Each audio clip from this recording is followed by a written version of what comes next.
You know what I realized? We have not done a sit-down video in such a long time. And I'm not talking about me sitting down talking to you about books. No, I mean a genuine conversation.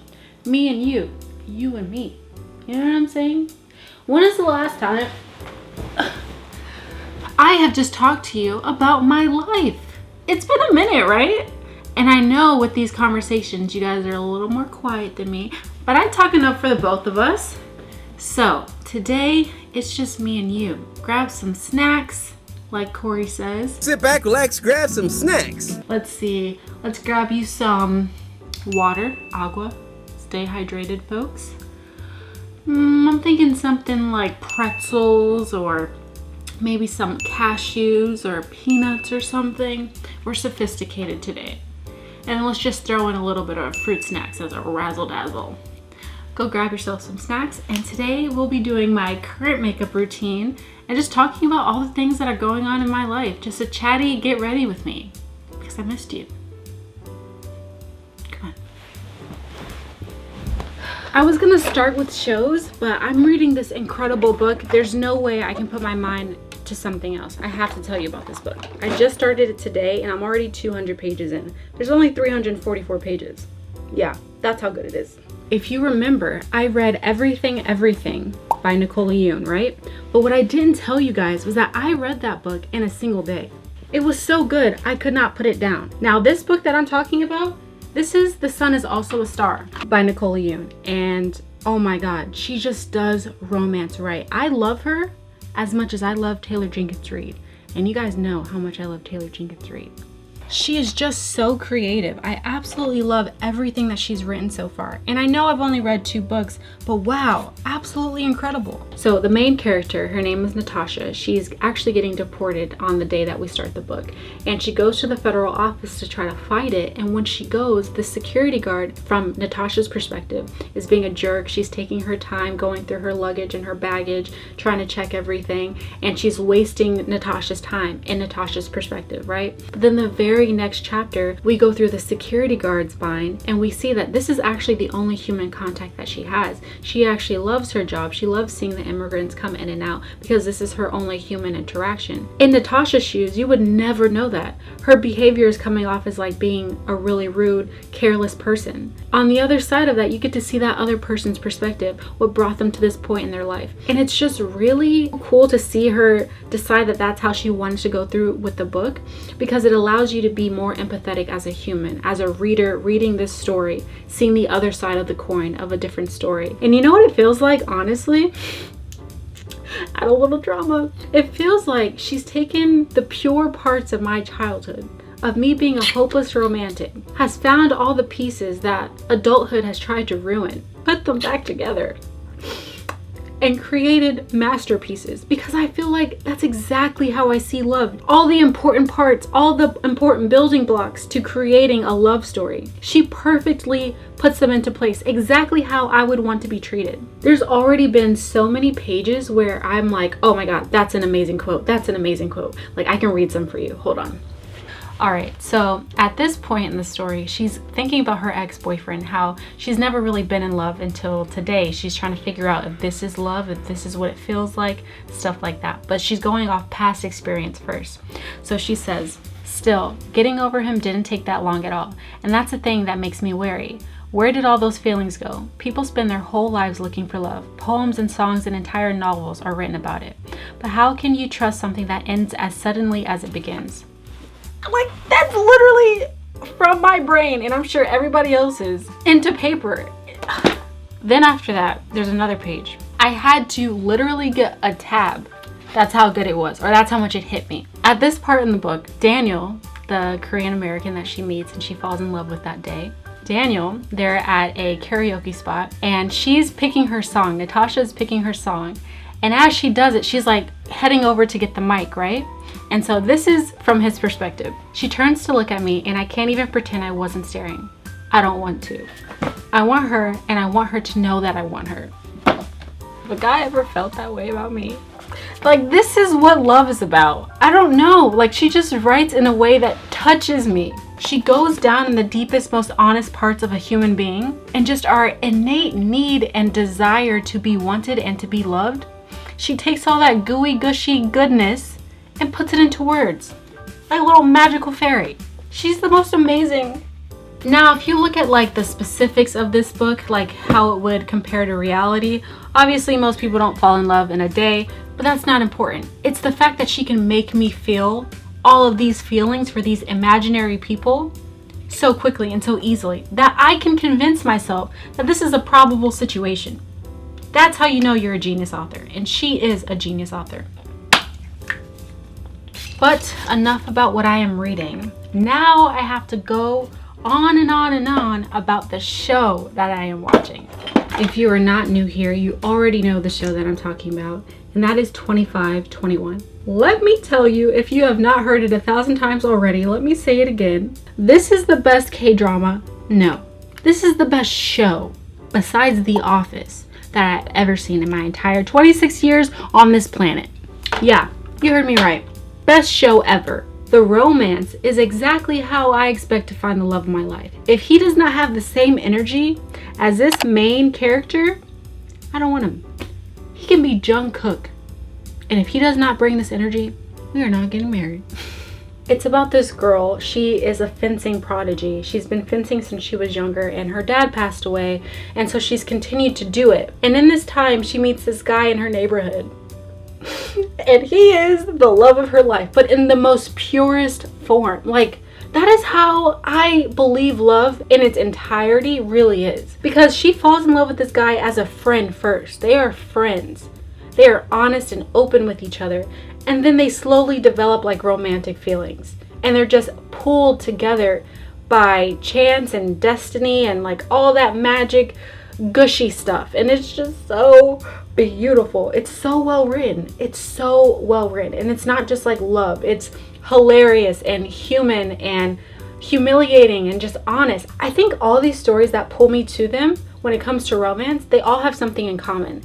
And that is just the honesty of it.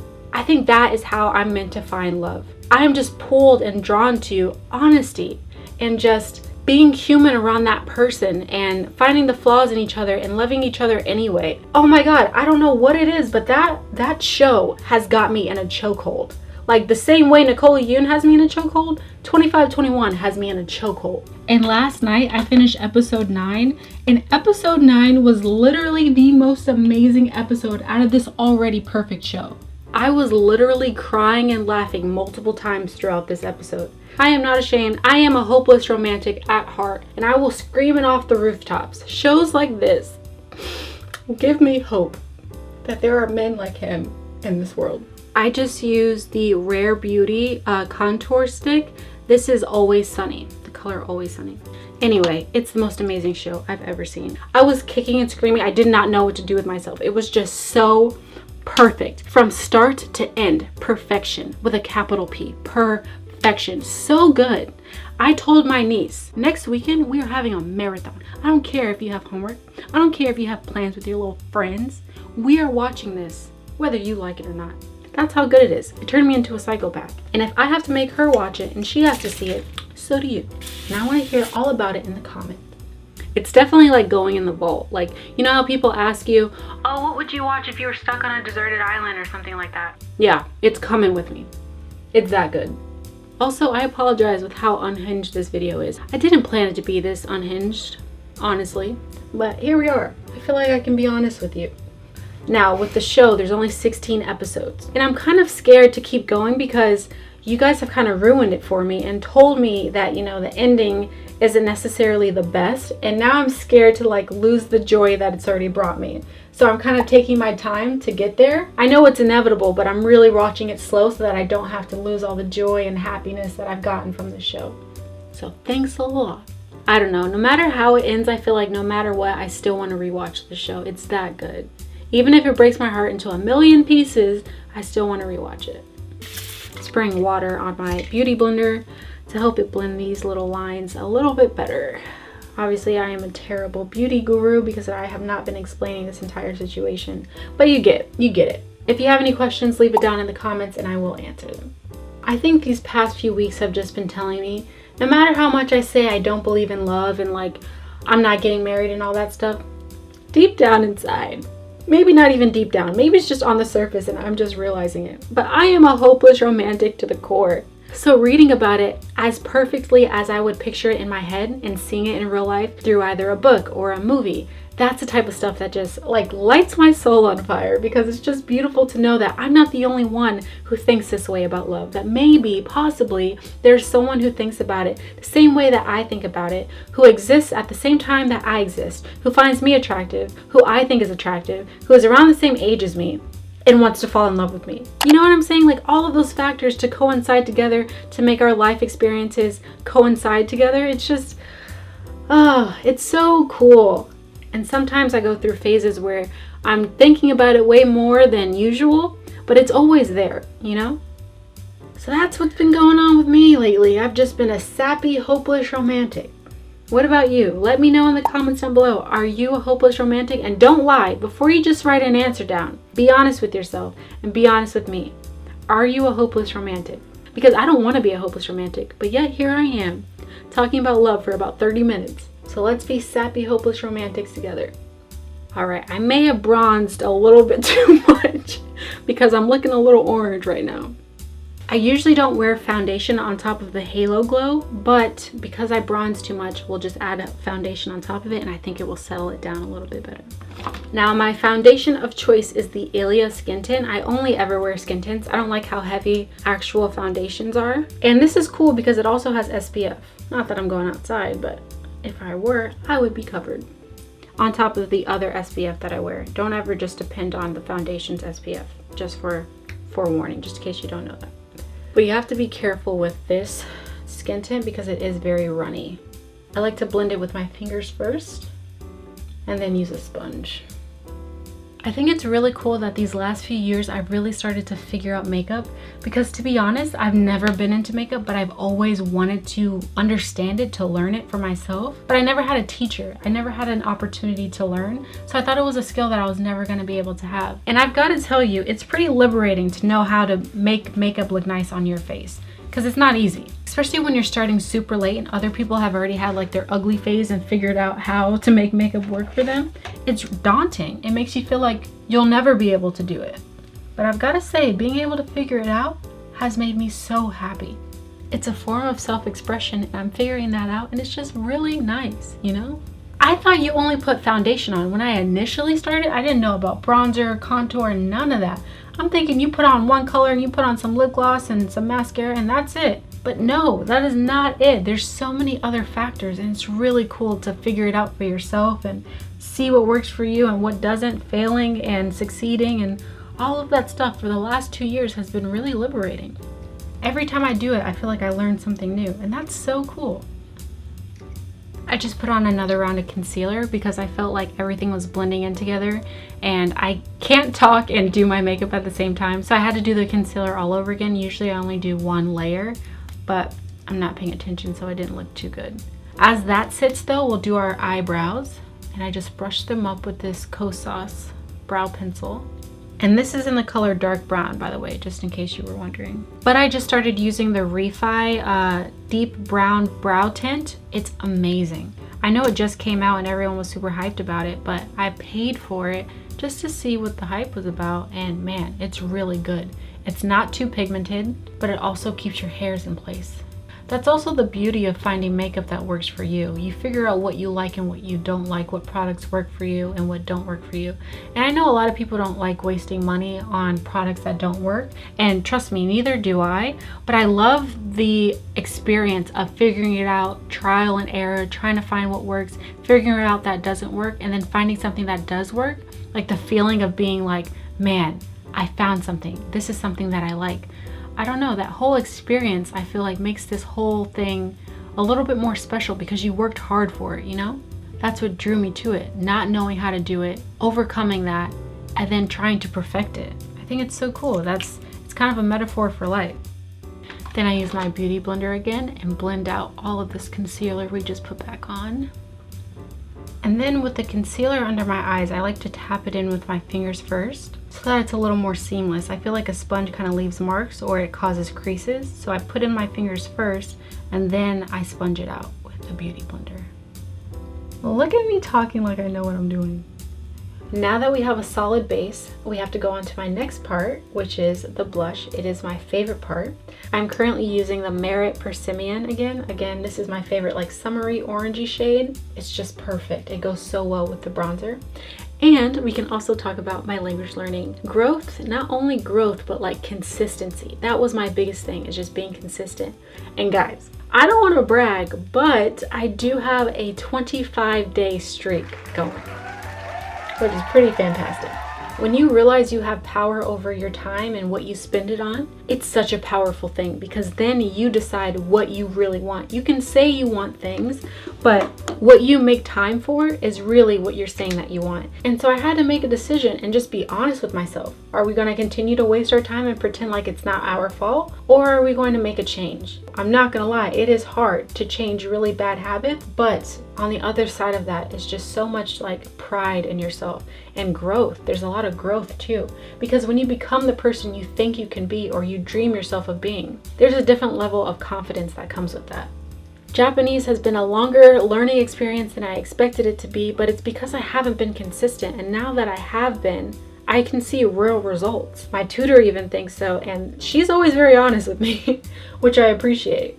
I think what I'm just trying to say is, if you have a goal and you're in the way of that goal, be honest with yourself about it. That's the first step to moving forward. By doing little things every day, you don't have to make huge changes in your schedule, but little everyday victories add up to something more in the end. So if you have goals that are also like nagging at the back of your head and you haven't been able to be consistent with them, try being honest with yourself first. There's a lot of growth that comes with that. I need a little bit more powder for my chin. This is the Kosas powder. It's in Comfy, the cloud set. Just put it in your T-zone. All right, I can live with this. The last thing we have to do is highlighter. I am currently using the Charlotte Tilbury Pillow Talk highlighter. I just put a dot on my nose, a little line here, like an exclamation point like that. A few dots here, a few dots here, and then on my brow bone here. And upper lip. Yeah, that'll do it. So once you look like a clown, you know you did it right. Sometimes people use like very pointed brushes for this, but I don't mind having a little sparkle everywhere, so I use a sponge. Make sure your beauty blender is wet though, because if you don't, it's hard to blend this out for whatever reason. But the moisture helps it. You know the one thing that I haven't been able to master yet though? Eyeshadow. I can't do it. Sometimes I just put like something glittery under my eyes or on my eyes, but I can't do a wing yet. I can't do even a natural wing. I can't do yet. Let me know down in the comments below if there's anything that I can watch or review that will help me get better at doing eyeliner, because that is definitely something I want to do. I feel like I would look so nice with a little bit of a cat eye. All right, got a solid base here.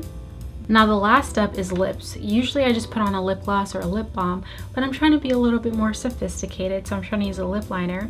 And this lip liner is Lip Cheat by Charlotte Tilbury. I usually don't use lip liners, but I want to get better at it. So I'm going to see if there's something I can do here that works for me. Ooh, that's very pink. Don't take my advice here. I don't know what I'm doing. That's another hard part about makeup. Like, you got to find the shade that works for your skin tone. This may be beautiful on somebody else, but child, it's looking crazy on me. Let's see if some lip balm will fix it. This is the Mario lip balm. It's in Bronze Glow. This is my new favorite thing. It's such a pretty color. And it has a little bit of a tingling sensation. I think just where I am skill-wise, I'm just a lip gloss or chapstick kind of girl. I don't really know what I'm doing. So I never really like how it turns out when I do try something new. This is alright, but it looks like too much for me. And this is the real test. If it looks nice with my hair down, then I know I did a decent job. Alright folks, this is the final result. The last thing we have to use is a setting spray. This is the Charlotte Tilbury one. I also really like the Hydro Grip one by Milk, but I'm just using this now. All right, what do you think? I think it came out pretty decent for all the mistakes that I made while talking to you. I feel like it came out pretty decent. Even the lip is not that bad. I hope you enjoyed this video. It was really nice talking to you guys. If you did like this kind of video, let me know, like and subscribe, and I'll see you in the next one.